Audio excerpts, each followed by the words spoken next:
You awoke slowly, your body feeling just as delightfully numb as usual.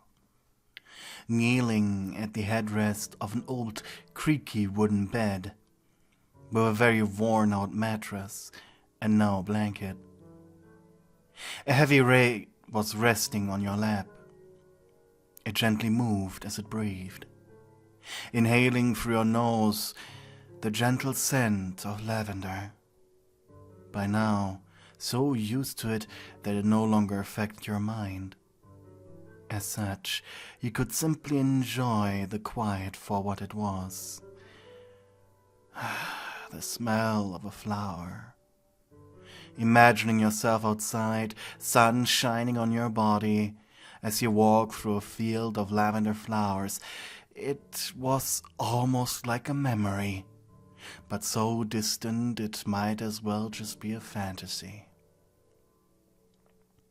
You opened your eyes slowly, being greeted with the side view of your bed companion's head, his eyes closed, mouth open in an ever-present smile. Catnap was truly a magnificent creature. Tall, slender, quick, powerful, but most importantly, gentle to the ones he loved, as few as that were, while at the same time only having claws of pure brutality for anyone else.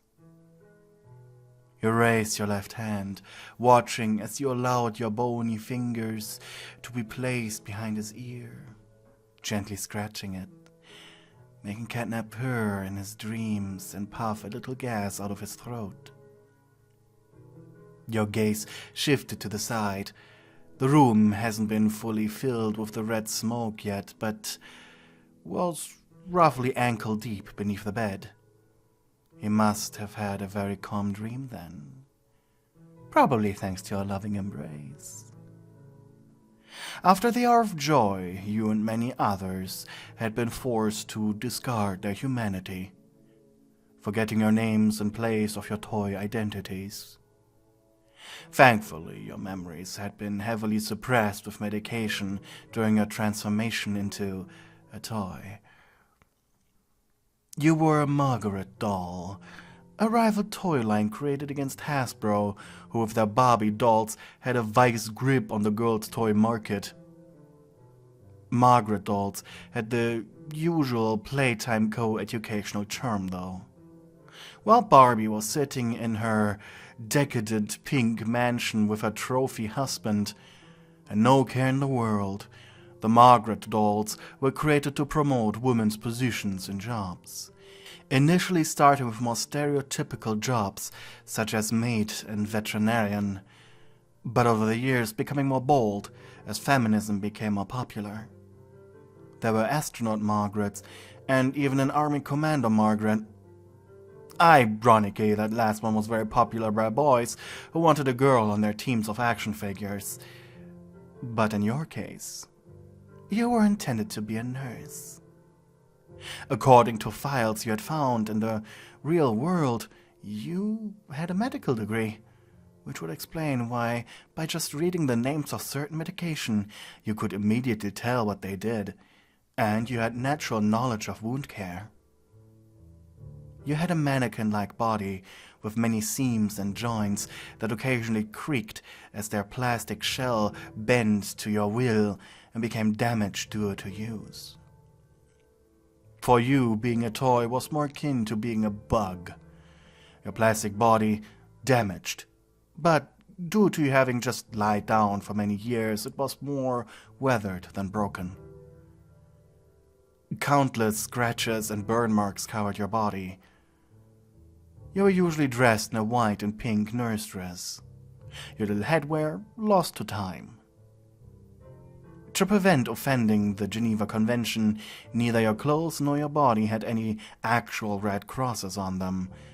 In their stead, you had a red heart symbol with a white plus sign permanently printed on your right shoulder, as well as on the back of your dress. Your plastic hair over the years had become very dirty and singed, requiring you to cut it off more and more. By now it was just shoulder long and very difficult to comb. After the hour of joy, you experience the hell it created. You were one of them that lied down like many others. To preserve your energy, to not perish of hunger. But of course, the prototype could tell who was alive or merely pretending. But instead of instantly harvesting your body for parts, he had brought you into play care, as a companion for Catnap, a reward for dutiful service. A reward that will be taken away at a moment's notice should the cat toy misbehave. Unlike Catnap, though, you didn't see the prototype as a god. You saw it more like a false idol, a fiend pretending to be more than it actually was, which caused Catnap to start referring to you as demon. And yet, he could not get rid of you, as you were giving him way too much comfort. Catnap's eyes eventually opened, slowly, as you continued petting him. Demon, He hushed, his glowing white eyes moving to face you. have you remained like this all night? You smiled, tilting your head. Of course I did, my love. Catnap growled, his hind legs twitching anxiously. He didn't like the warm feeling he got when you held him like this. You succubus. That was meant as an insult, but you just blinked, gently smiling down at him, which made him a little upset. You only enjoy my hospitality because my master demands it. The prototype didn't demand anything. He just placed you in front of him and said, "Have fun." But what you did last night to me wasn't ordered by your master. You purred, and he huffed, loudly, angrily slapping your hand with his ear, causing you to lean back. For being a toy, he was quite active in bed. Part of the reason you had slept kneeling like this was because you had been too exhausted to move at all. How dare you? He hushed. Still, he hasn't made an attempt of standing up, though, or to push you away. As much as he refused to admit it, he liked this. He puffed some gas, making you turn your hand to his head, scratching over his sticky, dirty fur. The smell of lavender in the room doing its best to try and overpower the smell of blood and burnt cat fur coming from him. After a few minutes of the two of you just quietly enjoying each other's company, lying there, together, almost blissfully. I hate you, demon. Catnap growled quietly as he stared at the door to the bedroom. Snickering, you then moved your hands from his head to his cheeks. Oh, do you, my love? Your soft touches making Catnap's body go limp. Gently you pulled up his head, your face looking into the gaping blackness of his permanent smile. Your continued presence makes me feel like I'm blaspheming, he said, before you leaned forward towards his mouth's speaker. Your head pushed past his lips as your own brushed over the sensitive black felt. This close you could hear its natural buzz. And as Catnap felt your warmth, he huffed, the vibrations of it tickling over your lips and face. He hated it when you kissed him. It made him feel so vulnerable, especially because the speaker of his mouth was his most vulnerable part. And even though your head was inside his mouth,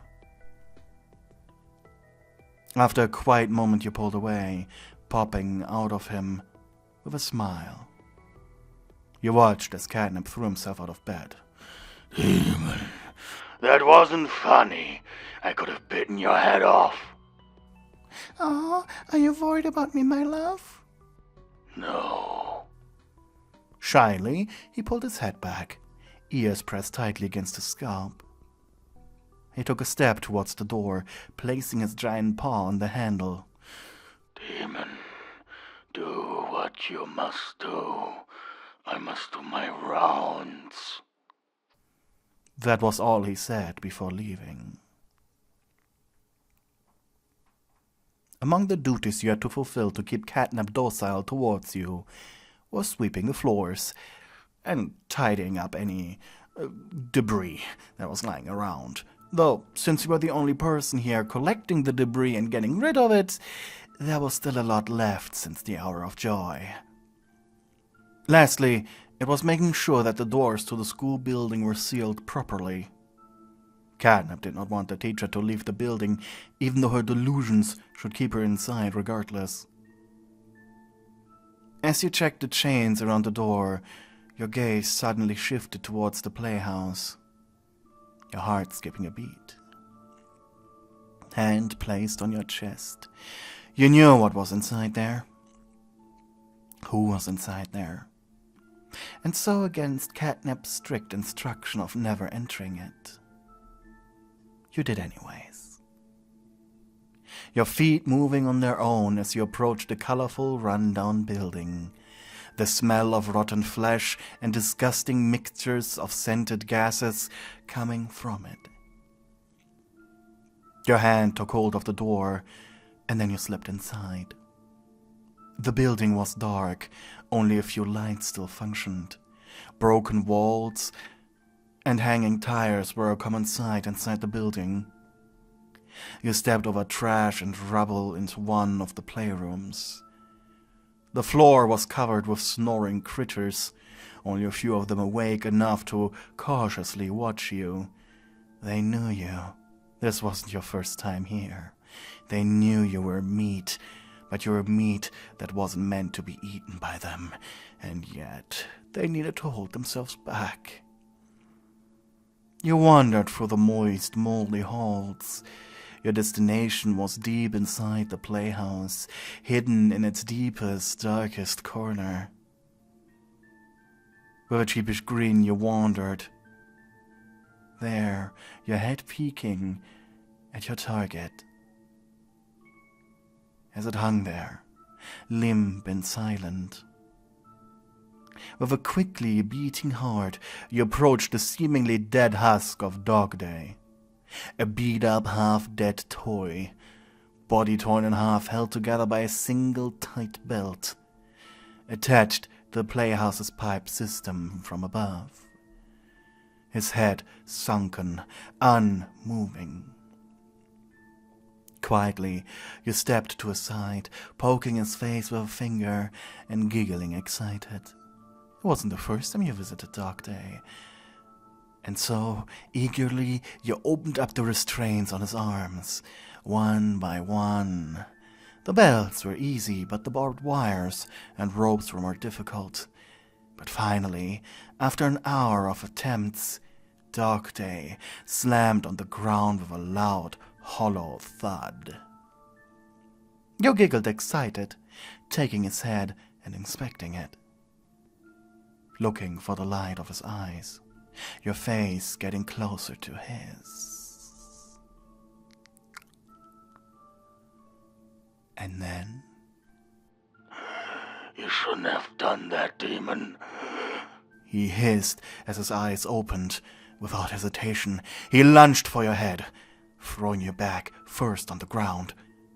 His tall, damaged body burrowing you as his large hands were taking hold of your head, squeezing as he breathed heavily against the pain of his own body.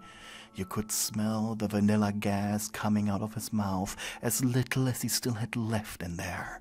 He squished and squeezed, causing the plastic of your face to creak and bend, and yet, despite the discomfort, pressure, and pain, you still smiled, laughing hysterically at his attempt at murdering you. Your breathing getting more shallow. You were losing air. You were losing conscious. The skull hidden under the plastic just barely staying whole. Until, at an instant, he stopped, going limp, slinging down your body until his head was lying on your stomach. I just can't do it, David. He cried, his hands moving up and placed on your chest orbs, his thumbs unintentionally rubbing delicious circles. I can't resist you, you monster. His voice was strained due to exhaustion and pain of being restrained like this and being hollowed out like this. He smirked, placing your hands on his, intertwining your fingers. He couldn't get enough of your luscious body. It was his only comfort. And that it came from the only creature in this hell that could be considered human-like and beautiful. It was too much for his tortured mind. I should kill you and attempt another fleeing attempt, and yet I can't. He coughed. Hearing your devilish giggle made him so furious, so angry. I bet that cat is doing unspeakable things to you at night, ruining that body of yours. His right hand popping off your chest, grabbing hold of your shoulder just past your joints, as he heaved his body up to look at your face, but you just smugly smirked. Jealous?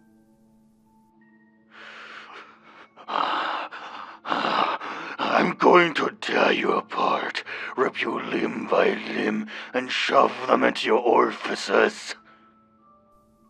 You narrowed your eyes and grabbed his head, kissing his nose before purring.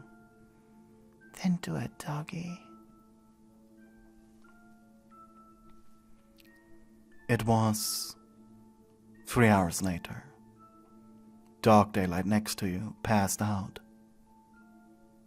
Smiling, you reinserted your left arm back into its socket before putting your clothes back on, without waking him up. Well, not that he would awaken anytime soon. You felt so wonderfully warm. He really put a lot of effort into it, didn't he? With an almost sad expression, you strung him back up. But before you could leave, you heard him hush. Why are you doing this, demon? To us, both of us. In response, you pecked his cheek and whispered, I mean, what else is there for me to do? This caused his eyes to flare one last time before he went limp again. Giggling to yourself, you left DogDay quite literally hanging behind, leaving the building via a red slide tube that led to the fire exit. But the moment you stepped outside, a heavy clawed hand grabbed you by the head. You squeaked like a dog toy. Well, technically you were a dog toy just a couple of minutes ago, as you were pulled up into the air by your head, until you were met face to face with the grinning face of Catnap. Demon, he growled.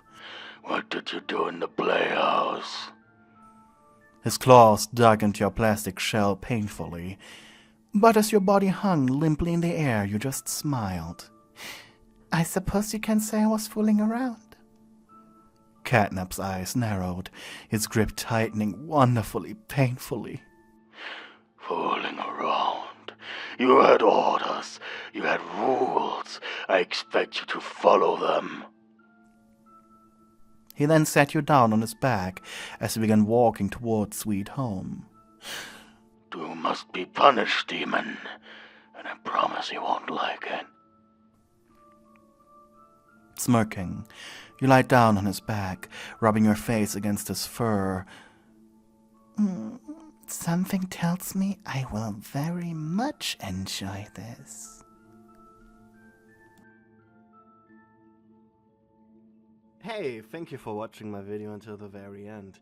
I'm very glad you enjoyed it so far. But before I say goodbye, I would like to shout out all of my lovely high-tier channel members. Twilight, Zoe, Angel, Angry Boxman, Chusta Misery, Hella, Bitbit, Melofia, Anonymous Weep, Sleepy Town, Zachary, Nicodemus D, Ash Wisdom, Ikea, The Tribute, and AJ Anime Girl. Lastly, I'd like to thank all of my other channel members. You're all wonderful little mates. Thank you for watching. Bye.